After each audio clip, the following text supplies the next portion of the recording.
দেখতে দেখতে বর্ষাটা বেশ চলেই এলো, আর জমে উঠেছে বৃষ্টি পড়া, তার সাথে হাওয়া বাতাস। তো যাই হোক, আজকের থেকে কিন্তু আমাতে শুরু হয়ে গেছে।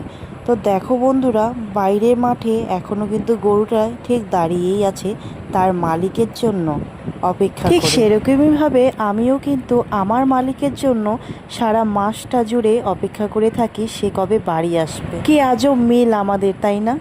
যাদের বরগুলো বাইরে থাকে তারাই একমাত্র জানে বর বাড়িতে না থাকার কষ্টটা। যার মুখ চেয়ে যাকে ভালোবেসে 7 সমুদ্র 13 নদী পার করে বিয়ে করে বসে আছি, সেই মানুষটাই আমাকে রেখে চলে গেছে কাজে। কি আজব, তাই না?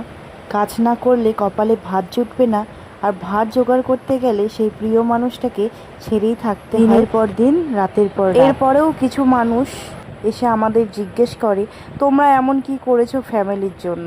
আসলে এই মানুষগুলোকে অকৃতজ্ঞ বলবো না অন্য কিছু বলবো, সত্যি ভেবেই পাই না। যখন তারা এত বড় বড় প্রশ্নগুলো আমাদের ওপরে ছুঁড়ে ফেলে, তখন ঠিক জানতে ইচ্ছে করে তারা কি কি মাটি দিয়ে তৈরি, আসলেও কি তারা মানুষ? যাই হোক, অনেক আবেগ বিবেক মনকে রেখে মানে চেপে রেখে আজ আমি মায়ের বাড়িতে পড়ে আছি, চলেও এসেছে টাইম যাওয়ার জন্য।